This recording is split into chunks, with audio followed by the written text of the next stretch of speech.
Back in June, the Wholesome Games Direct aired. This block promised to showcase games that don't feature combat as the focus of their experiences. The cynical side of me referred to it as the kinds of games that cater to people who participated in the Catboy slave trade in Animal Crossing. Jokes aside, I love seeing these games because even though I love violence in my video games, like a whole lot of violence,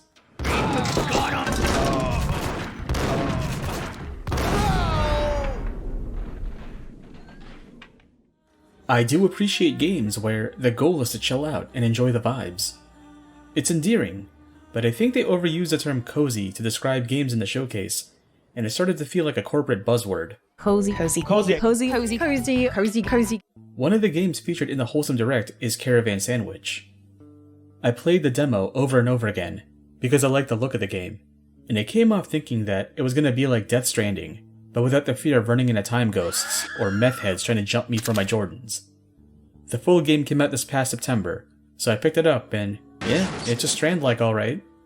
You play as Suj, a student pilot who receives a distress call from her sister's shuttle, which catches her off guard as her sister's been missing for 6 years.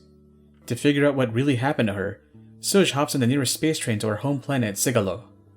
The Consortium has stripped Sigalo bare of its natural resources and abandoned it after a mysterious disaster occurred and left a giant storm raging on its surface for 40 years. To find out the truth of her sister's whereabouts, Suj is going to need to cover a lot of ground. And to do that, she's going to need a set of wheels.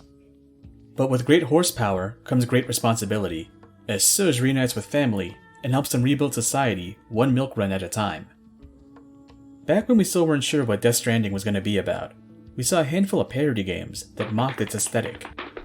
It's nice to see that we're at the stage where other games are deriving their design off of Death Stranding and finding ways to distinguish themselves from their inspiration. Caravan Sandwitch isn't concerned with the actual challenge of making deliveries, but about how the effects of creating channels of commerce between disparate communities can heal a broken world that's always under the watchful eye of the very thing that broke it in the first place. As Suj, you spend most of your time either driving the van or climbing things.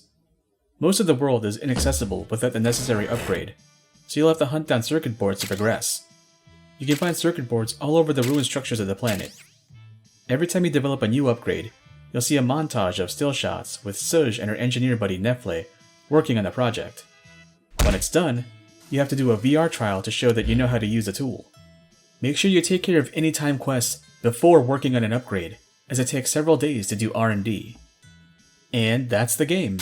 You strip the walls bare for copper wire to make tools to clear obstacles and learn about your sister while doing chores for the neighboring villages. Doing side quests will help you learn more about the setting and how the Consortium exploited the planet and its people. Side quests will also help Suj rebuild broken relationships, as well as establish new ones. There's a persistent shadowy figure who's constantly G-manning Suj and disappearing just as she chases him around the corner. This game is geared towards a very specific aspect of Death Stranding's gameplay, specifically the midpoint of the story where you're driving delivery trucks on highways between cities. It's a nice looking game. It's got the European cartoon vibe, but the surrounding technology and circuit boards remind me of Lego props for some reason, so it scratches that itch to play Lego City Undercover. The influences are pretty overt, like how the storm that cuts Sigalo off from the rest of the Consortium is pretty much Calamity Ganon, and the mysterious figure resembles someone you'd see in Journey.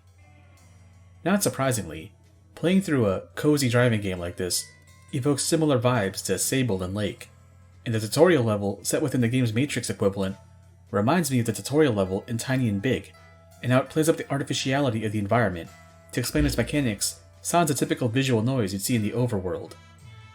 The game world itself is about as big as the starting zone in Death Stranding, and I think the game makes great use of economizing its space with the various main and side objectives.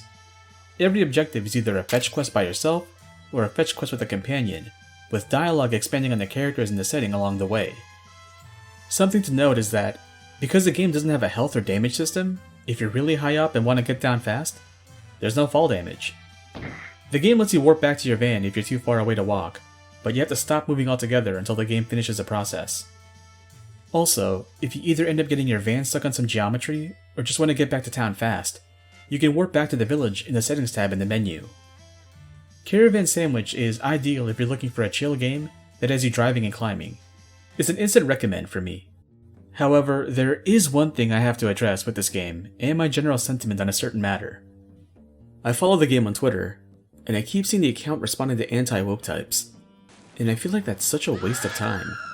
You're not promoting the game, you're just getting in the mud with a subset of people who were never part of your market in the first place. I think you're better off not engaging and just promoting the game. Worst case scenario, they make a whole thing about calling your game DEI Stranding, or joking about how they're putting chemicals in the water to make the frog people gay.